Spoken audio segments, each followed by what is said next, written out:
بسم اللہ الرحمن الرحیم نحمده ونصلی علی رسوله الکریم اما بعد قال اللہ تبارک وتعالی فی کلامہ المجید اعوذ باللہ من الشیطان الرجیم بسم اللہ الرحمن الرحیم وما آتاکم الرسول فخذوه وما نہاکم عنہ فانتہوا وقال النبی صلی اللہ علیہ وسلم من احدث فی امرنا هذا ما ليس منه فهو رد او كما قال النبي صلی اللہ علیہ وسلم اللهم صل على سيدنا ومولانا محمد وعلى آل سيدنا ومولانا محمد وبارك وسلم اللهم صل على سيدنا ومولانا محمد وعلى آل سيدنا ومولانا محمد وبارك وسلم اللهم صل على سيدنا ومولانا محمد وعلى آل سيدنا ومولانا محمد وبارك وسلم۔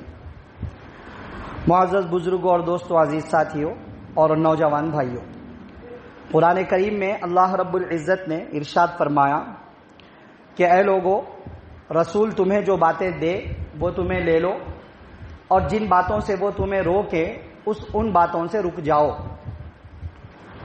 اور حدیث میں آپ صلی اللہ علیہ وسلم نے ارشاد فرمایا من احدث فی امرنا ھذا، جو شخص ہمارے اس امر یعنی ہمارے اس دین میں کسی چیز کو پیدا کرے، جاری کرے، ما لیس منہ، وہ چیز جو اس دین میں سے نہیں ہے، دین کا حصہ نہیں ہے، فہو رد، تو وہ چیز مردود ہے، ریجیکٹڈ ہے، رد کر دی جائے گی، یا فہو رد، وہ شخص مردود ہے، وہ شخص ریجیکٹڈ ہے، اس کو رد کر دیا جائے گا۔ قرآن کریم کی اس آیت سے اور رسول اللہ صلی اللہ علیہ وسلم کے ارشاد مبارک سے ہمیں دین کی اہمیت معلوم ہوتی ہے کہ ہمارا جو دین ہے مذہب اسلام، وہ مکمل اللہ اور اللہ کے رسول صلی اللہ علیہ وسلم کا بتلایا ہوا، سکھایا ہوا اور امت تک پہنچایا ہوا ہے۔ اب اس کو حضرات صحابہ کرام رضی اللہ عنہم نے پہنچایا، اور ان تک دین پہنچنے کے بعد ان کے بعد کے ادوار میں تابعین نے، تبع تابعین میں، ائمہ مجتہدین نے، خاص طور سے 4 اماموں نے، حضرت امام ابو حنیفہ، حضرت امام مالک، حضرت امام شافعی، حضرت امام احمد بن حنبل رحمہم اللہ، ان حضرات نے اپنی دین کے لیے مسلسل جد و جہد اور قربانیوں کے ساتھ میں اپنا سارا وقت دین کے خاطر فارغ کر کے مسائل کا استنباط، استخراج اور دین کے تمام احکام اور جزیات کو ایک جگہ اکٹھا کیا اور امت کو نوالا بنا کر کے پیش کر دیا کہ اب تم بس کھا لو، تمہیں کچھ زیادہ کرنے کی ضرورت نہیں ہے۔ تو دین اس طرح ہم تک پہنچا ہے۔ اس لیے جو دین جس طرح مکمل ہم تک پہنچا ہے آپ صلی اللہ علیہ وسلم کا، اور جو ساری امت کے لیے، قیامت تک کے لوگوں کے لیے کافی ہے، اسی کے مطابق ہمیں زندگی بسر کرنی چاہیے۔ دین میں کوئی نئی چیز جاری کرنا، نئی باتیں پیدا کرنا، نئی چیزوں کو گھڑنا اپنی جانب سے یہ جائز نہیں ہے۔ اختیار نہیں ہے کہ ہم مسلمان ہیں تو جو چیز چاہے وہ گھڑ لیں گے، ہم آپ صلی اللہ علیہ وسلم کے دین کے علم بردار ہیں تو ہم دین کو جیسا چاہے ویسا اپنے اعتبار سے بنا لیں گے۔ اس بات کی پرمیشن نہیں ہے، بالکل بھی نہیں ہے۔ جو چیزیں جیسی اللہ اور اللہ کے رسول صلی اللہ علیہ وسلم نے بتلا دی، صحابہ نے امت تک پہنچا دی، اور ائمہ مجتہدین نے اور ہمارے اکابر نے ہم لوگوں تک وہ بات قرآن و سنت کی ہم تک پہنچا دی، اسی کے مطابق ہمیں زندگی بسر کرنی ہے۔ اپنی جانب سے نئی چیزوں کو گھڑنے کی اجازت نہیں ہے۔ اس لیے اس بات کو سمجھنا بہت ضروری ہے۔ یہ میں نے اس لیے بتایا کہ ماہ رجب کا مہینہ چل رہا ہے، ابھی کچھ دن باقی ہیں، تو کچھ چیزیں ماہ رجب میں ہم لوگوں سے ہوتی ہیں۔ خاص طور سے ابھی 2 دن کے بعد انشاءاللہ تعالی معراج کی تاریخ آئے گی، معراج کی رات والی تاریخ آئے گی، تو اس کے تعلق سے بھی کئی چیزیں ہم لوگوں نے اپنی طرف سے بنا لی، دین میں داخل کر لی، اور اس کو عید کے طور پر اور عبادت کے طور پر منانے کا، جشن کے طور پر منانے کا باضابطہ اہتمام ہوتا ہے، یا پھر عید کے طور پر منانے کا باضابطہ اہتمام ہوتا ہے۔ حقیقت کیا ہے، کیسا ہمیں گزارنا چاہیے اپنی زندگی کے اوقات، یہ ساری چیزیں ہر وقت ایک مسلمان کو سمجھنا بہت ضروری ہے، کیونکہ ہم اپنی خواہشات سے دین پر عمل نہیں کر سکتے، ہمیں اپنی خواہشات کے حوالے نہیں کیا گیا ہے، ہمیں دوسروں کے اعتبار سے دوسروں کی مرضی کے مطابق زندگی گزارنے کا بھی حکم نہیں دیا گیا ہے۔ ہم تو اللہ اور اللہ کے رسول صلی اللہ علیہ وسلم کے تابع ہیں، جو طریقہ اسلام سے ثابت ہے یا اسلام کے مزاج اور اسلام کی منشا کے مطابق ہے، بات سمجھ میں آ رہی ہے؟ جو طریقہ اسلام سے ثابت ہے یا اسلام کے مزاج اور منشا کے مطابق ہے اس پر عمل کیا جائے گا، اور اگر کوئی ایسا طریقہ ہو جو نہ تو ثابت ہو اور نہ مطابق ہو، نہ تو ثابت ہو اور نہ مطابق ہو، تو اس کو انجام نہیں دیا جائے گا۔ ایک مسلمان کو تو اس کی پرمیشن بالکل بھی نہیں ہے۔ بہرحال یہ باتیں سمجھنا ہے، تو ابھی دو چار باتیں میں آپ حضرات کے سامنے ذکر کروں گا۔ ایک تو اب 27ویں رجب کو باضابطہ شب معراج کا نام دیا جاتا ہے اور عبادت کا اہتمام کیا جاتا ہے ہندوستان کی بہت ساری مساجد میں، ہندوستان یا پھر یہ کہے ایشیائی ممالک کے بہت ساری مساجد میں یہ عمل انجام دیا جاتا ہے۔ 27ویں رجب کو نام دیا جاتا ہے شب معراج۔ معزز دوستو بزرگوں، 27ویں رجب کی 27ویں شب وہ شب معراج ہے یا شب معراج کی تاریخ ہے؟ یہ دو الگ الگ چیزیں ہیں، بات سمجھ میں آ رہی ہے؟ شب معراج کا مطلب ایک عظیم رات تھی جس رات آپ صلی اللہ علیہ وسلم کو معراج اور اسراء کا واقعہ پیش آیا اور آپ کو آسمانوں پر لے جایا گیا اور آپ کو اللہ رب العزت سے ہم کلامی کا شرف نصیب ہوا اور آپ کو بہت سارے تحفوں سے نوازا گیا۔ بہت بڑی ایک عظیم عظمت والی رات ہے شب معراج، بہت عظمت والی رات ہے۔ اس رات کے طفیل، اس رات کے صدقے ہمیں نماز ملی ہے، نماز کا تحفہ ملا ہے۔ وہ نماز جو تمام عبادتوں میں افضل عبادت ہے، وہ نماز جس کے ذریعے سے مدد چاہنے کا باضابطہ حکم دیا گیا ہے، وہ نماز جس کا اہتمام کرنے کے لیے قرآن کے اندر کئی ساری جگہ پر اللہ رب العزت نے اہمیت کے ساتھ میں تذکرہ فرمایا ہے، وہ نماز کہ اگر جو بندہ اس کا اہتمام نہیں کرتا ہے تو اس کے دیندار نہیں ہونے کے بارے میں بات بتلا دی گئی ہے۔ مطلب اتنی اہم عبادت اور اتنا اہم حکم ہمیں ملا معراج کی رات کے طفیل۔ بہت بڑی رات ہے، بہت عظمت والی رات ہے، مگر وہ رات صرف ایک مرتبہ پیش آئی اور وہ آپ صلی اللہ علیہ وسلم کے ساتھ ہوئی ہے۔ ایسا کہیں پر نہیں ہے کہ ہر سال وہ رات پیش آتی ہے اور ہر سال معراج ہوتی ہے، ایسا کہیں پر بھی نہیں ہے، اور وہ بھی کیسے سکتا ہے؟ معراج تو آپ صلی اللہ علیہ وسلم کا معجزہ ہے، وہ صرف آپ صلی اللہ علیہ وسلم کے ساتھ ہوا، اس کے بعد کسی کے ساتھ نہیں ہوگا۔ اور یہ بھی کہیں نہیں لکھا ہوا ہے کہ ہر سال اسی رات کو، اسی تاریخ کی رات کو آپ صلی اللہ علیہ وسلم کو معراج کروائی جاتی ہے، آپ کے روضہ مبارکہ سے لے جایا جاتا ہے آپ کو، ویسا بھی نہیں ہے۔ وہ ایک مرتبہ واقعہ پیش آیا، اہم واقعہ ہے، بہت بڑا واقعہ ہے، ہسٹوریکل واقعہ ہے، عظمت والا واقعہ ہے، اس کو ریجیکٹ نہیں کیا جا سکتا ہے۔ جو اس واقعے کو ریجیکٹ کرے گا وہ ایمان والا ہی باقی نہیں رہے گا، کیونکہ قرآن میں اللہ نے کلیئرلی اس کا تذکرہ فرمایا ہے 15ویں پارے میں۔ تو واقعہ معراج اور اسراء کو ماننا تو ایک ایمان والا ہونے کی علامت ہے۔ جو اس واقعے کو ریجیکٹ کر دے، جو اس واقعے کو غلط کہہ دے، وہ ایمان والا ہی باقی نہیں رہے گا ان آیتوں کا انکار کرنے کی وجہ سے۔ واقعہ بہت عظیم عظمت والا واقعہ ہے، مگر وہ صرف ایک مرتبہ پیش آیا، ہر سال وہ واقعہ پیش نہیں آتا ہے۔ بات سمجھ میں آ رہی ہے؟ وہ تاریخ کو پیش آیا، اس تاریخ کو پیش آیا جو تاریخ ہم لوگ کہتے ہیں 27ویں رجب، اگرچہ کہ اس میں بہت اختلاف ہے کہ معراج کا واقعہ بھی کون سے مہینے میں پیش آیا اور کون سی تاریخ کو پیش آیا، اس میں خود بہت بڑا اختلاف ہے محدثین کا، مورخین کا۔ کسی نے رمضان کا مہینہ کہا، کسی نے ربیع الاول کا مہینہ کہا، الگ الگ تاریخیں لکھی ہیں، مگر زیادہ مشہور اور زیادہ راج امت میں یہی قول ہے کہ رجب کی 27ویں شب کو وہ واقعہ پیش آیا۔ تو اب یہاں تک ہمیں یہ بات سمجھ میں آ گئی کہ رجب کی 27ویں رات معراج کا عظمت والا واقعہ آپ صلی اللہ علیہ وسلم کے ساتھ پیش آیا۔ بات سمجھ میں آ رہی ہے؟ اچھی طرح سمجھیے بات کو، ہم لوگ کبھی سمجھنا نہیں چاہتے ہیں، ارے بھائی ایک چیز چل رہی ہے اس کو ریجیکٹ کر دے رہے، ایک چیز چل رہی ہے اس کو منع کر دے رہے، ایک چیز چل رہی ہے اس کو غلط بول دے رہے۔ معزز دوستوں بزرگوں، اگر ایسے ہی چلاتے رہیں گے تو دین برباد ہو جائے گا۔ تو آپ صلی اللہ علیہ وسلم قیامت کے دن جب امت کو بلائیں گے، امتی امتی امتی کہہ کے حوض کوثر کی طرف بلائیں گے، تو فرشتے کہیں گے اللہ کے رسول آپ ان کو بلا رہے ہیں امتی کہہ کر، یہ تو وہ ہیں جنہوں نے آپ کے بعد آپ کے دین کو بگاڑ دیا۔ ایسے بہت سارے لوگ ہوں گے امت کے اندر، دین کو بگاڑ دیا۔ تو اس وقت آپ صلی اللہ علیہ وسلم کہیں گے سحقن سحقن لمن غیر بعدی، دور ہو جاؤ مجھ سے وہ لوگ جنہوں نے میرے بعد میرے دین کو بگاڑ دیا، جنہوں نے میرے بعد میرے دین کو بدل دیا۔ تو معزز دوستوں بزرگوں، ہمیں حوض کوثر سے جو آب کوثر ہوگا وہ پینے کا شرف حاصل کرنے والے امتی بننا ہے، رد کر دیے جانے والے، دھتکار دیے جانے والے لوگوں میں ہرگز بھی شامل نہیں ہونا ہے۔ تو وہ لوگ ہوں گے جو دین کو بگاڑیں گے۔ ہم ایسے ہی چل رہا ہے چلاتے رہے، کب تک چلاتے رہیں گے؟ صحیح بات نہیں سمجھیں گے۔ قرآن نہیں ہے کیا ہمارے پاس؟ احادیث نہیں ہے کیا ہمارے پاس؟ احادیث کو سمجھانے والے صحابہ کرام کی سیرت نہیں ہے کیا ہمارے پاس؟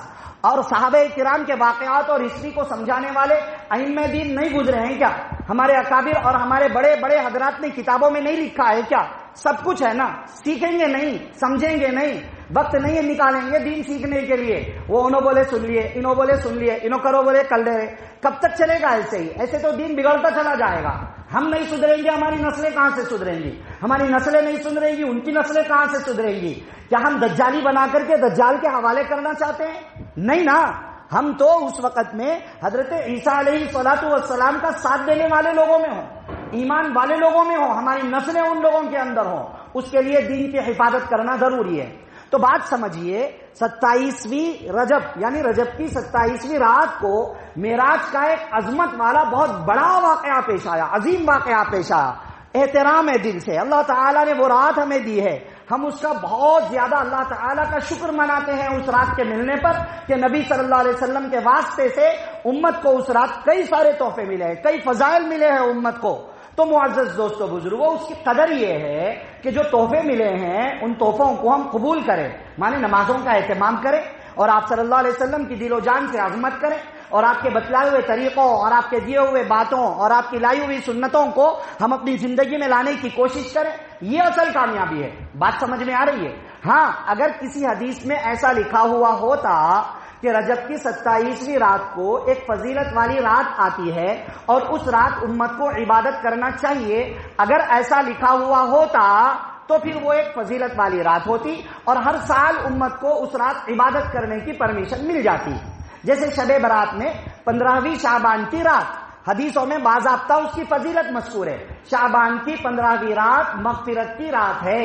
یہ تاریخ کے ساتھ آپ صلی اللہ علیہ وسلم نے امت کے لیے فضیلت بیان فرمائی کہ شعبان کی 15ویں رات یعنی جس کو ہم شب برات کہتے ہیں وہ امت کے لیے فضیلت والی رات ہے۔ اب ٹھیک ہے، اس رات ہم انفرادی عبادت کر سکتے ہیں اپنی اپنی، اور ہم مغفرت مانگ سکتے ہیں اللہ تعالیٰ سے، کیونکہ وہ ہر سال آئے گی اور ہر سال وہ رات مغفرت والی رات ہے۔ یہ آپ صلی اللہ علیہ وسلم نے خود بیان فرمایا۔ شب قدر عظمت والی رات ہے، اس کے بارے میں قرآن میں موجود ہے اور اس کے فضائل قرآن میں موجود ہے، حدیثوں میں موجود ہے، ہر سال وہ رات آتی ہے۔ ٹھیک ہے، اس رات ہم عبادت کریں گے، اللہ کو منائیں گے، کیونکہ اس کا پروف ہے، کیونکہ اس کا ثبوت موجود ہے۔ جمعے کی شب بڑی عظمت والی رات ہے، فضائل والی رات ہے، اور ہر رات جمعے کی شب میں ہمیں عبادت کرنی چاہیے، ہر ہفتے عبادت کرنی چاہیے، کر سکتے ہیں، بہت اچھی چیز ہے، عبادت کا اہتمام ہونا چاہیے۔ بات سمجھ میں آ رہی ہے معزز دوستو بزرگوں؟ اتنا ہی نہیں، اللہ نے قرآن میں ان تمام لوگوں کے فضائل بیان فرمائے ہیں جو ہر رات کی بات بتلا رہا ہوں میں، جو ہر رات اللہ کو منانے کے لیے بستروں کو چھوڑ کر اللہ کے حضور عبادت میں کھڑے ہو جاتے ہیں۔ نماز تہجد کا جگہ جگہ حکم دیا گیا ہے، ہر رات ہم عبادت کر سکتے ہیں، مگر کیا کرتے ہیں ہم ہر رات عبادت؟ راتوں میں عبادت کرنے کا حکم قرآن سے ثابت ہے، نیند کو چھوڑ کر اللہ کے حضور کھڑے ہونے کی فضیلت قرآن سے ثابت ہے۔ نماز تہجد آدھی رات تک پڑھو یا 2 ثلث تک پڑھو یا 1/3 پڑھو، اس کی فضیلت کا ذکر قرآن کے اندر موجود ہے۔ فضیلت اس کی بتلائی گئی ہے. اور ہر رات کے آخری حصے میں اللہ رب العزت دعاؤں کو قبول کرتے ہیں. اس کا تذکرہ احادیث کے اندر موجود ہے. جو فضیلتیں ہر رات کے لیے ثابت ہے اور جس وقت ہمیں چاہیے تھا کہ نیند کو قربان کر کے اللہ کو مناتے، وہ تو نہیں کریں گے، کیونکہ وہاں پر مشقت پیش آئے گی، حرج پیش آئے گی، پاؤں درد ہو جائیں گے. ہر رات ہمیں دیر سے سونا ہے، جاگنا ہے، مستی کرنا ہے، پھر فجر کی نماز بھی چھوڑنا ہے. بات سمجھ میں آ رہی ہے؟ سال میں ایک مرتبہ اپنے طریقے سے کر لینے میں اپنی خواہشات نکلتی ہیں، دل کی حسرتیں پوری ہوتی ہیں، اس لیے کرتے ہیں. یہ طریقہ اس لیے چل رہا ہے. سمجھ میں آ رہی ہے بات؟ تو معراج کی جو شب معراج کا نام ہم دے کر 27ویں رجب کو باضابطہ عبادتوں کا اہتمام کرتے ہیں، ایسا کوئی حکم حدیثوں کے اندر موجود نہیں ہے. اگر ایک بھی صحیح حدیث میں ہوتا یا ایک بھی معتبر حدیث کے اندر موجود ہوتا تو اس رات کی فضیلت ہر سال کے لیے ثابت ہوتی. بات سمجھ میں آ رہی ہے؟ نہیں ہے ثابت. ہاں، ہمیں ہر رات عبادت کرنا ہے، ہم اس رات بھی عبادت کر رہے ہیں، کوئی حرج کی بات نہیں ہے، کر لے. کس نے منع کیا ہے؟ ہر رات عبادت کرنا ہے، اس رات میں بھی کر لیں، مگر اسپیشل اس رات میں عبادت کرنا چاہیے، اس رات میں فضیلتیں ہیں، ایسا سمجھ کر کریں گے تو پھر معتبر ثبوت ضروری ہے. اور وہ ثبوت ہے نہیں تو اس کو باضابطہ عبادت کی رات کا نام دے کر، باضابطہ جاگنے کی رات کا نام دے کر الگ سے عبادت کے لیے اکٹھا ہونا، اجتماعی عبادتیں وغیرہ کرنا یہ سب طریقے قرآن و سنت کے خلاف ہے. اس کو ہم ذہن میں رکھیں. میں بتلانا یہ چاہ رہا ہوں، اپنا ذہن بنائیں کہ اس رات میں الگ سے عبادت کرنے کی کوئی فضیلت ثابت نہیں ہے. اب اس کو سنت بھی نہ سمجھیں، اس رات کے لیے خاص سنت بھی نہ سمجھیں، مستحب بھی نہ سمجھیں، فضیلت والا عمل بھی نہ سمجھیں. ایسے ہی آپ ہمیشہ عبادت کرتے ہیں، اس رات بھی کر لیجئے، اچھی بات ہے، کوئی حرج کی بات نہیں ہے. مگر اسپیشلی اس کو جوڑ کر کریں گے تو پھر غلط ہو جائے گا، پھر دین کے اندر ایک نئی چیز کو پیدا کرنا ہو جائے گا.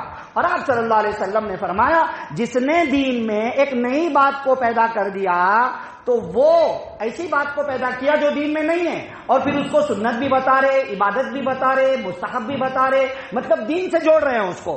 تو فرمایا آپ صلی اللہ علیہ وسلم نے فَهُوَ رَدٌّ، وہ ریجیکٹڈ ہے، رد ہے، وہ مردود ہے، وہ شخص مردود ہے، وہ بات مردود ہے، اس کو اسلام میں ایکسپٹ نہیں کیا جائے گا. اہم بات بتلائی گئی ہے معزز دوستو بزرگوں، اس لیے اللہ کے واسطے اس بات کو سمجھیں. الگ سے کوئی اسپیشلٹی اس رات کے لیے بعد کے ادوار میں کسی کے لیے بھی قرآن و سنت میں بتلائی نہیں گئی ہے. ہاں، آپ صلی اللہ علیہ وسلم کے لیے وہ ایک عظمت والی رات تھی اور اس رات کے طفیل ہمیں تحفے ملے ہیں. واقعہ ہے باضابطہ، وہ بعد میں انشاءاللہ ذکر کیا جائے گا. باقی فی الحال یہ سمجھیں ایک اہم بات. دوسری چیز، اس رات عبادت کا اہتمام کرنا، جیسا کہ میں نے ابھی بتایا، الگ سے اس رات عبادت کا اہتمام کرنا یہ صحیح طریقہ نہیں ہے. ہمیشہ کی طرح کر لے، ہر رات کی طرح سمجھ کر لے، الگ سے کرنا، اسپیشل سمجھ کر کے کرنا یہ طریقہ صحیح نہیں ہے. بعض لوگ کرتے ہیں کہ اس رات میں الگ سے 2 رکعت 4 رکعت نماز، ایسا پڑھو، یہ سورہ پڑھو، اتنے بار یہ کرو، اتنے بار وہ کرو، ایک طریقہ چل رہا ہے. اچھا، وہ بھی کہیں نہ کہیں کتابوں میں لکھا ہوا ہے، کوئی قرآن میں نہیں ہے، کوئی حدیث کی معتبر کتابوں میں نہیں ہے، کوئی ایسی حدیث کی معتبر کتاب میں بھی نہیں ہے جس کو امت نے ایکسپٹ کیا ہے. پتہ نہیں کس نے کہاں لکھ ڈالا اور ڈال دیا، بس وہ چل رہا ہے. انٹرنیٹ سے اٹھا لیا، فلاں سے لے لیا، واٹس ایپ پہ فلاں کے فلاں نے بھیج دیا. ارے بھائی ہے دیکھو، لوگ بولتے نہیں ہے مگر ہے دیکھو. معزز دوستو بزرگوں، اس کی سند دیکھنی ہوتی ہے، اس کی ویلیو دیکھنی ہوتی ہے. حدیث کی کیا ہے، کس درجے کی ہے، کس پوزیشن کی ہوتی ہے، اس کو سمجھنا ہوتا ہے. تب کہیں جا کر امت کے سامنے مسائل آتے ہیں. ایسا ہی کوئی بھی چیز آ گئی، اٹھا کر کے دیکھ لیا، عمل کر لیا، ایسے تھوڑا ہی ہے. زمانے سے کئی فرقے چل رہے ہیں امت کے اندر. فلاں فرقے والے نے گھڑ کر ڈال دی ہوگی، ہمیں کیا پتا. یہودیوں نے گھڑ کر ڈال دی ہوگی، ہمیں کیا پتا. نصارہ نے کوئی بات گھڑ کر ڈال دی ہوگی، ہمیں کیا پتا. تحقیق کرنی پڑے گی نا، اہل علم سے رجوع کرنا پڑے گا نا، جو جانتے ہیں ان لوگوں سے معلوم کرنا پڑے گا نا. اللہ قرآن میں فرماتے ہیں اطیعوا اللہ واطیعوا الرسول، اللہ کی اطاعت کرو، رسول اللہ کی اطاعت کرو، وَأُولِي الْأَمْرِ مِنْكُمْ، اور جو تم میں بڑے علم والے لوگ ہیں، اولو الامر ہیں، ان کی اطاعت کرو، ان کو فالو کرو، ان کو دیکھو کہ وہ لوگ ریسرچ کے ساتھ میں کیا بات بتلاتے ہیں. اس لیے معزز دوستو بزرگوں، الگ سے اسپیشل کوئی عبادت کوئی ثابت نہیں ہے اس رات کے لیے. عام راتوں کی طرح ایک رات امت کے لیے عظمت والی رات، ایک تحفے والی رات، نبی صلی اللہ علیہ وسلم کے لیے ایک معجزے والی رات ہے. اس کو ہم فخر و غرور سے ذکر کریں گے، اس میں کوئی حرج کی بات نہیں ہے. مگر چلو اب اگر کوئی یہ کہے ٹھیک ہے بھائی اتنا بڑا واقعہ پیش آیا، تھوڑی سی عبادت کر لیے تو کیا حرج کی بات ہے. بات سمجھ میں آ رہی ہے؟ دلیل دیکھیے آپ کہ اتنا بڑا واقعہ پیش آیا، تھوڑی سی عبادت کر لے تو کیا حرج کی بات ہے. اتنا بڑا واقعہ تو جس رات نبی صلی اللہ علیہ وسلم کو سب سے پہلی وحی ملی اس وقت بھی پیش آیا، جس تاریخ کو پہلی وحی ملی اس وقت بھی پیش آیا، جس تاریخ کو نبی صلی اللہ علیہ وسلم نے مدینہ منورہ کو ہجرت کی اس وقت میں بھی پیش آیا، جس تاریخ کو غزوہ بدر کی فتح ملی، سب سے بڑی فتح تھی، اتنی بڑی فتح، اتنا بڑا واقعہ پیش آیا، فتح مکہ کا عظیم واقعہ پیش آیا، جس تاریخ کو پیش آیا، تو کیا اس طرح اگر ہم اپنی طرف سے اتنا بڑا واقعہ پیش آیا کر لیں تو کیا حرج کی بات ہے؟ تب تو پھر بہت ساری تاریخوں میں کرنا چاہیے، تب تو پھر بہت ساری راتوں میں عبادت کرنا چاہیے۔ بات سمجھ میں آ رہی ہے؟ اس لیے سمجھیے اس بات کو، جس کو جیسا رہنا ہے رہے، جس کو جو عبادت کرنا ہو کرے، دین کے ساتھ میں نہ جوڑے۔ دین کے ساتھ میں اگر جوڑیں گے تو بدعت ہوگا۔ ہم اپنی لائف جیسی بھی گزارتے ہیں گزار لیں، جس کو 2 رکعت نماز پڑھنا ہو پڑھ لو بھائی، آج پڑھو، آج رات میں پڑھو، کل رات میں پڑھو، دن بھر پڑھو، صبح سے شام تک نبی صلی اللہ علیہ وسلم کے لیے درود شریف کا اہتمام کرو۔ کتنے فضائل ہیں درود شریف کے کہ نبی صلی اللہ علیہ وسلم صحابی کو فرماتے ہیں کہ اگر تم سے ہو سکے تو تمہارا سارا وقت تم درود کے لیے فارغ کر دو، اللہ تمہارے سارے کام بنا دیں گے۔ اتنے بڑے فضائل درود کے ہیں، مگر کیا ہم پڑھتے ہیں صبح سے شام تک؟ کیا ہم اس کا ورد کرتے ہیں؟ کیا ہم اس کا اہتمام کرتے ہیں؟ نہیں کرتے ہیں نا بھائی۔ جب وقت ملا فون نکال کر کے بیٹھ گئے، بلکہ راتوں کو بھی ہم اپنی راتیں پوری موبائل فون کی نظر کر رہے ہیں۔ جب وقت ملا فیس بک کھول کر بیٹھ گئے، جب وقت ملا سوشل میڈیا پر چلے گئے، اب اس کے مطابق چرچے ہو رہے ہیں، انتشار ہو رہا ہے، بے چینی ہو رہی ہے، پریشان ہو رہے ہیں۔ یہ تو ہمارا حال ہے۔ اور جب دین میں کوئی چیز گھڑنے سے منع کیا جاتا ہے اس وقت میں جھگڑنے کے لیے آمادہ ہو جاتے ہیں۔ معزز دوستو بزرگوں، یہ طریقہ نہیں ہے دین پر عمل کرنے کا۔ اللہ کے واسطے سمجھے، صحیح طریقے پر عمل کرنے کا اہتمام کریں۔ جو صحیح ہے دل سے عمل کریں، جان سے عمل کریں، پوری جان لگا دیں اس کے پیچھے، رات بھر جاگ کر اللہ کو منائیں۔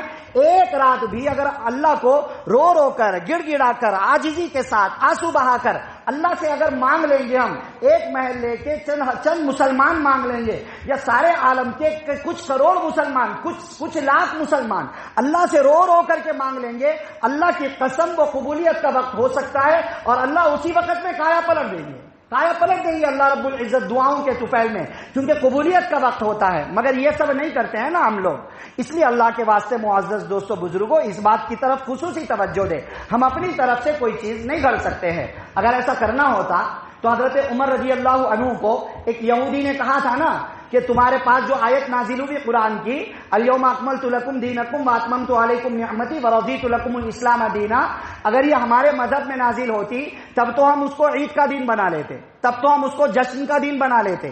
حضرت عمر رضی اللہ عنہ نے کہا ہمیں یہ سب کرنے کی ضرورت نہیں ہے، آلریڈی ہمارے لیے وہ عید کا دن تھا اور عید کی رات تھی، کیونکہ 9 ذوالحجہ تھا اور جمعہ کا دن تھا۔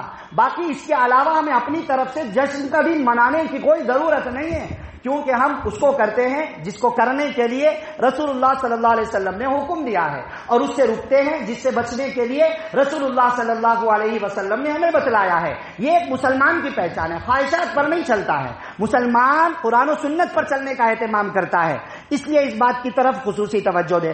اسی طرح اس رات میں الگ سے اجتماعی عبادتوں کا اہتمام کرنا، 10 لوگ 20 لوگ مل کر اکٹھے اجتماعی عبادتیں کر رہے ہیں، یہ ٹوٹل غلط ہے، یہ بدعت ہے، اس کی اسلام میں گنجائش نہیں ہے۔ کوئی انڈیویجول کر لینا چاہ رہا، انفرادی اپنا کرنا چاہ رہا ہے کوئی عبادت کر لے، مگر اسپیشلٹی کے ساتھ نہیں۔ میں بار بتلا رہا ہوں، اسپیشلٹی اس رات کی سمجھ کر نہیں، ہمیشہ کی طرح کرنا چاہتے ہیں کر لیں، یا کوئی اپنے دماغ سے سوچتا ہے کہ اس رات میں ہمیں اتنا بڑا تحفہ ملا، میں سال بھر بھی نمازوں کا اہتمام کروں گا، میں سال بھر بھی قرآن و سنت پر چلوں گا، اس رات میں بھی اللہ کے شکر کے طور پر 2 رکعت نفل نماز اپنی طور پہ پڑھ لیتا ہوں، پڑھ لے، کوئی حرج کی بات نہیں ہے، مگر خاص سمجھ کر، مل کر، جڑ کر اجتماعی عبادت یہ طریقہ صحیح نہیں ہے۔ بات سمجھ میں آ رہی ہے؟ اسی طرح بیانات ہوتے ہیں اس رات میں باضابطہ بیانات کا اہتمام ہوتا ہے، تو وہ کیا ہے؟ تو معزز دوستو بزرگوں، اول تو اس کو بھی ختم کرنا چاہیے اگر ہو سکے تو، مگر مسئلہ یہ ہے امت ختم کرنے کے لیے تیار نہیں ہے۔ اب بیانات اس لیے ہو جاتے ہیں کہ لوگ مسجدوں کو جاتے ہیں، ایک موقع ہے، ایک موقع کی مناسبت سے مسجدوں میں جڑتے ہیں، اکٹھے ہوتے ہیں، کم سے کم دین تو سیکھ لیں، کم سے کم واقعہ معراج تو سن لیں، کم سے کم اس وقت کے فضائل تو معلوم کر لیں، تاکہ اس ایک رات میں سن کر باقی ساری زندگی عمل کرنے کے لیے کچھ جذبہ پیدا ہو جائے۔ اس کے لیے علماء کرام ان بیانات کے سلسلے کو چلاتے ہیں، ورنہ یہ بھی ختم کریں، جمعہ کے موقع پر سننے کا اہتمام کر لے، درس حدیث مسجدوں میں ہوتا ہے تب آ جائیں، درس تفسیر مساجد کے اندر ہوتا ہے اس وقت بیٹھ جائیں، اپنے آپ کو ائمہ سے علماء سے جوڑ کر ان سے تعلیم بالغان کے نام پر ان کے ساتھ میں جڑے اور ان سے دین حاصل کریں۔ ایسے تو بہت راستے ہیں دین حاصل کرنے کے، مگر وہ بھی ایک موقع ہے، اگر نہیں جوڑیں گے تو بہت سارا طبقہ وہ رات ادھر ادھر ضائع کرے گا۔ کئی سارے لوگ اس وقت میں بھی آج کل کے زمانے کی گمراہیوں یا آج کل کے زمانے کے موبائل فون وغیرہ فتنوں کے اندر مبتلا ہو جائیں گے۔ ایک موقع ہوتا ہے، لوگ جڑتے ہیں، اس لیے دین کی بات سیکھنے سکھانے کے لیے بیانات کا اہتمام ہوتا ہے، یہ وجہ ہے بیانات کا اہتمام ہونے کی۔ اور ایک اہم چیز جو اس وقت میں ہے، تقریباً وقت تو اس کا گزر چکا ہے 2-4 دن پہلے، رجب کے کنڈے نام سے کرتے ہیں، 22 رجب کو اس کا اہتمام ہوتا ہے، لیکن لوگ اس کے بعد رجب کا مہینہ ختم ہونے تک بھی کوئی اپنے اپنے گھروں میں کر لیتے ہیں۔ معزز دوستو بزرگوں، یہ رجب کے کنڈوں کو نام دیا جاتا ہے حضرت جعفر صادق رحمت اللہ علیہ کی نیاز اور ان کے لیے ایصال ثواب کا، اس کا نام دیا جاتا ہے۔ پہلی بات یہ سمجھیے کہ حضرت جعفر صادق رحمت اللہ علیہ بہت بڑے اللہ کے ولی، نیک تقوی والے اور اللہ کی عبادت کرنے والے موحد، نیک صالح متقی پرہیزگار بزرگ تھے، امت کے ایک بہت بڑے امام کا درجہ رکھتے تھے وہ حضرت جعفر صادق رحمت اللہ علیہ، جو حضرت حسین رضی اللہ تعالیٰ عنہ کے پڑپوترے تھے، کیونکہ حضرت حسین رضی اللہ عنہ کے بیٹے علی اور ان کے بیٹے محمد اور ان کے بیٹے جعفر صادق، تو یہ حضرت حسین رضی اللہ عنہ کے پڑپوتے ہوئے، بہت نیک متقی پرہیزگار اللہ کے ولی، بہت بڑے بزرگ تھے، اپنے وقت کے پائے کے بڑے عالم دین، بڑے پائے کے بزرگ تھے، مگر ان کی پیدائش رمضان کے مہینے میں ہوئی اور ان کی وفات شوال کے مہینے میں ہوئی۔ رجب سے اس کا کیا کنیکشن ہے؟ بات سمجھ میں آ رہی ہے؟ اگر ہم کسی کے نام کی نیاز کرتے ہیں، اگر ہم کسی کے نام پر ایصال ثواب کرتے ہیں، ہم اہل سنت والجماعت کے نزدیک مسئلے کے اعتبار سے کسی کے نام کی ایصال ثواب کرنا جائز ہے۔ کسی کے نام پر کھانا کھلانا، کسی کے نام پر قرآن پڑھ کر ثواب بخشنا، کسی کے نام پر صدقہ خیرات کرنا، ایصال ثواب ہم تمام اہل سنتی والجماعت کے نزدیک جائز ہے، مگر ایصال ثواب کرنے کا کوئی لنک ہونا چاہیے، کوئی وجہ ہونی چاہیے۔ کیوں رجب کے مہینے میں 22ویں تاریخ کو حضرت جعفر صادق رحمت اللہ علیہ کے نام پر ایصال ثواب کیا جاتا ہے؟ نہ تو وہ ان کی پیدائش کا مہینہ ہے، نہ تو وہ ان کی وفات کا مہینہ ہے، رجب کے مہینے میں کیوں؟ پھر رجب کے مہینے میں 22 تاریخ کو کیوں؟ بات سمجھ میں آ رہی ہے؟ اگر ہمیں کرنا ہی ہے کسی بزرگ کی ایصال ثواب تو اس مہینے میں جن کی پیدائش ہوئی ہوگی ان کے نام سے کرنے ہونا تو یہ چاہیے نا۔ لاجیکلی بھی سوچ کے دیکھیے، یہ بات تھوڑا سا سمجھ کر دیکھیے، یہ بات رجب میں کیوں؟ آخر کیا چیز ہے جو اس سے جڑی ہوئی ہے؟ اصل میں ایک من گھڑت قصہ بیان کیا جاتا ہے کہ ایک زمانے میں لکڑہارا تھا کوئی، وہ لکڑہارا تھا، بڑا پریشان تھا، کئی سال گزر گئے، اس کے گھر کے اندر فاقے چل رہے تھے، بڑا پریشان مارا پھر رہا تھا۔ ایک رات وہ اپنی بیوی کے، وہ اس کی بیوی اس وقت جو امیر تھا وہاں، وہ اس محل کے اندر رہا کرتی تھی، کام کیا کرتی تھی۔ ایک رات وہ جھاڑو دے رہی تھی، جھاڑو دیتے دیتے وہ وہاں بیٹھی، وہ بھی آیا تھا اس کے پاس میں، دونوں اپنے حالات کا تذکرہ کر کے وہاں بیٹھے بیٹھے لیٹ گئے اور ان کو آنکھ لگ گئی۔ تو اب کہتے ہیں کہ اسی وقت ان لوگوں کے خواب میں جعفر صادق رحمت اللہ علیہ نمودار ہوئے اپنے کچھ ساتھیوں اور رفقا کے ساتھ میں، اور انہوں نے ان لوگوں سے کہا کہ آج کون سی تاریخ ہے؟ انہوں نے خواب کا تذکرہ ہی ہے، بعض لوگ کہتے ہیں حقیقت کا واقعہ ہے، واللہ عالم بالصواب، من گھڑت قصہ ہے پورا، جیسا بھی ہے۔ تو خواب میں انہوں نے کہا کہ آج 22ویں رجب کی 22 تاریخ ہے، تو پھر انہوں نے کہا جعفر صادق نے رحمت اللہ علیہ کہ جو کوئی بھی اس رات میرے نام کی فاتحہ کرے گا، میرے نام کی نیاز کرے گا، تو اس کی تمام حاجتیں پوری ہو جائیں گی، اس کی تمام مشکلیں دور ہو جائیں گی۔ چنانچہ وہ لوگ فوراً جاگے اور رات بھر انہوں نے کسی طریقے سے کنڈے بنائے اور نذر و نیاز کی، فاتحہ کیا۔ اب اس کے بعد ان کی مرادیں پوری ہونے لگی، پیسوں کی ریل پیل شروع ہو گئی، اس کے بعد میں ان کے فاقے دور ہو گئے، حالات بہتر ہو گئے۔ اب اس کے بعد سے یہ ایک سلسلہ جڑ پکڑ گیا۔ حالانکہ حضرت جعفر صادق رحمت اللہ علیہ نیک صالح متقی پرہیزگار بزرگ تھے، وہ صرف اللہ کی عبادت کرنے والے تھے، وہ کبھی یہ کہہ ہی نہیں سکتے ہیں کہ میرے نام کی فاتحہ کرو تو تمہاری مشکلیں حل ہوں گی، تو تمہاری حاجتیں حل ہوں گی۔ وہ تو اللہ کی طرف جوڑنے والے تھے، وہ اپنے آپ سے کسی کو کیوں جوڑ لیں گے؟ مشکلوں کے دور کرنے والے اللہ، مصیبتوں کو ختم کرنے والے اللہ، حاجتوں کو پورا کرنے والے اللہ، ہر ایک کی پریشانیوں کو دور کرنے والے اللہ، ہر ایک کے قرضوں، ہر طرح کے مصیبتوں اور حالات کو بہتر بہتر سے بہتر طریقے پر درست کرنے والے اللہ ہے، کوئی بھی نہیں ہوتا ہے، کوئی حل کرنے والا نہیں ہے سوائے اللہ رب العزت کے. مشکلیں آتی ہیں اللہ کے حکم سے، مشکلیں جاتی ہے اللہ کے حکم سے، سب اللہ کے حکم سے ہوتا ہے. تو وہ ایسی بات کہہ ہی کیسے سکتے ہیں کسی کو بھی؟ وہ ایسی غلط بات کی دعوت کسی کو دے ہی نہیں سکتے ہیں. تو وہ غلط ہو گیا، من گھڑت قصہ ہے. اب اس کے بعد سے رجب کی 22 تاریخ کو یہ سلسلہ شروع ہو گیا. بات سمجھ میں آ رہی ہے؟ اگر ہمیں ایصال ثواب کرنا ہی تھا تو ان کے نام کی ایصال ثواب رمضان میں کر لو، شوال میں کر لو، بات سمجھ میں آئے گی پھر بھی. لیکن رجب کے مہینے میں جو طریقہ چل رہا ہے، من گھڑت قصہ شیعہ کی کتابوں کے اندر موجود ہے. شیعہ لوگ اس کو باضابطہ مناتے ہیں. ان کا دیکھے گا کیا ہمارے پاس بھی شروع ہو گیا؟ ارے شیعہ کا طریقہ ہمارے پاس کیسا چلتا؟ ہندوستان میں جو حکومتیں ہوئی ہیں، نظام کے زمانے کی حکومتیں، ہر حکومت کے دور میں شیعہ قابض سے ان لوگوں کے ساتھ، ان کے ساتھ بیٹھنے والے. تو ایسی بہت ساری رسمیں شیعہ کا چونکہ غلبہ تھا ایک حد تک، تو ان لوگوں کے دور میں مسلمان شیعہ سب مل کر رہا کرتے تھے. تو یوں رسمیں مسلمانوں کی زندگی میں بھی داخل ہوئی اور ہم لوگ اس کو جب سے کر رہے ہیں اب تک کر رہے ہیں اور پتہ نہیں کب تک کرنے کا ذہن میں رکھتے ہیں. اس لیے اللہ کے واسطے اس کو سمجھنے کی کوشش کریں. 22 رجب حضرت جعفر صادق رحمۃ اللہ علیہ کوئی کنیکشن نہیں ہے. اگر ہم کرنا چاہتے ہیں اس لیے کہ بڑے نیک صالح بزرگ تھے تو الگ سے الگ مہینوں میں کریں، اور اگر کرنا بھی چاہتے ہیں کسی نیک صالح بزرگ کی فاتحہ، یعنی ان کے نام پر ایصال ثواب، فاتحہ کا مطلب وہ بھی ایک الگ ٹاپک ہے، ان کے نام کی ایصال ثواب کرنا چاہتے ہیں تو حضرت ابوبکر صدیق رضی اللہ عنہ کی کیوں نہیں، حضرت عمر رضی اللہ عنہ کی کیوں نہیں، عشرہ مبشرہ بڑے بڑے صحابہ کرام گزرے ہیں ان لوگوں کی کیوں نہیں، آپ صلی اللہ علیہ وسلم کے چچا حضرت حمزہ کی کیوں نہیں، حضرت معاویہ رضی اللہ عنہ کے نام پر ایصال ثواب کیوں نہیں؟ معزز دوستوں بزرگوں، سمجھیں ہم لوگ انجانے پن میں کیا کر رہے ہیں، کس کے طریقوں کو فالو کر رہے ہیں، کدھر جا رہے ہیں. 22 رجب حضرت معاویہ رضی اللہ عنہ کی وفات کا دن ہے. جو دشمنان معاویہ ہیں، جو دشمنان معاویہ، حضرت معاویہ رضی اللہ عنہ کے دشمن جو ان سے نفرت رکھتے ہیں، ان کی وفات کی خوشی میں ایک قصہ گھڑا اور گھڑ کر کے وہ حلوے پوریاں کنڈے وغیرہ کیے کر کے اس کو سلسلہ چلا دیا. اب ہم بھی اندیکھا، واقعے سے نہ واقف ہونے کی وجہ سے، صحیح بات کو نہ جاننے کی وجہ سے لے کر چل رہے ہیں، ایک طریقہ چل رہا ہے. معزز دوستو بزرگوں، اللہ کے واسطے اس بات کو سمجھیں، مسلمان کی کامیابی صرف اور صرف نبی صلی اللہ علیہ وسلم کے بتائے ہوئے طریقے میں ہے. وہ طریقہ جو ہمیں صحابہ سے ملا، وہ طریقہ جو ہمیں 4 اماموں کے ذریعے سے ملا، وہ طریقہ جو ہمیں ہمارے معتبر اور بڑے اکابر اہلسنت والجماعت کے متقی پرہیزگار علم کے پہاڑ جبال علم اکابر اور بزرگان دین نے بتایا، اسی طریقے پر چلیں گے تو کامیابی ملے گی. اس کو چھوڑ کر من گھڑت طریقوں پر چلیں گے، اللہ کی قسم کامیابی ہرگز بھی نہیں ملے گی. اس لیے یاد رکھیے اس بات کو کہ یہ سب طریقے نہیں کرنا چاہیے. کوئی کرتا ہے اور آپ کے گھر یہ چیزیں پہنچاتا ہے تو آپ کو ایکسپٹ کرنے کی کوئی ضرورت نہیں ہے، کوئی ضرورت نہیں ہے. بتاؤ، لوگوں کو سکھاؤ کہ بھئی یہ غلط ہے، کرنا چاہتے ہو دوسرے وقت میں کرو، اس کے علاوہ میں کرو. رجب کے مہینے میں بھی 22 کیوں، آگے پیچھے کیوں نہیں؟ کتنا ہم نے قید کر کے عمل کر رہے ہیں اور کہہ رہے ہیں کہ یہ دین ہے، پھر اس کو دین سے بھی جوڑ رہے ہیں. بات سمجھ میں آ رہی ہے؟ یاد رکھیے آپ صلی اللہ علیہ وسلم کا فرمان، جس کسی نے میرے اس دین کے اندر من احدث فی امرنا ھذا ما لیس منہ فہو رد، جس نے میرے اس دین کے اندر ایسی بات جاری کر دی جو دین کا حصہ نہیں ہے تو وہ ریجیکٹڈ ہے، یا وہ شخص مردود ہے، یا وہ بات مردود ہے.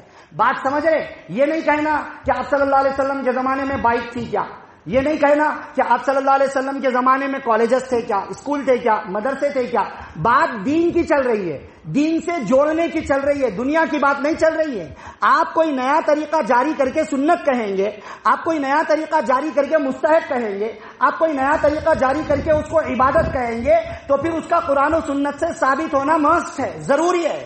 اگر نہیں ہے تو پھر ریجیکٹ ہے. اور اگر آپ ایسے ہی کر رہے ہیں، دین کہے بغیر اپنی ضروریات کے طور پر کر رہے ہیں، اپنی ایک حاجت کے طور پر کر رہے ہیں، ٹھیک ہے، کوئی حرج کی بات نہیں ہے. مگر مشکل کشا، حاجت روا، مسائل کا حل کرنے والا وہ صرف ایک اکیلی ذات اللہ رب العزت ہے، اللہ کے علاوہ کوئی نہیں. لا الہ الا اللہ محمد الرسول اللہ صلی اللہ علیہ وسلم. باتیں امید کرتا ہوں کہ سمجھ میں آ گئی ہوں گی. اس لیے ان ساری باتوں کو ذہن میں رکھ کر ہمیشہ عزم و ارادہ کریں کہ اللہ آپ ہمیں توفیق دے گمراہیوں کے اور فتنوں کے اس دور کے اندر، گمراہیوں میں انجانے طریقے سے یا جان بوجھ کر کسی بھی طرح گمراہیوں میں مبتلا ہونے سے مولا آپ ہمیں محفوظ فرما لیجیے. اس طرح کی دعاؤں کا اہتمام ہونا چاہیے. تو بھائی اس بات کی طرف توجہ دیں گے نا انشاءاللہ؟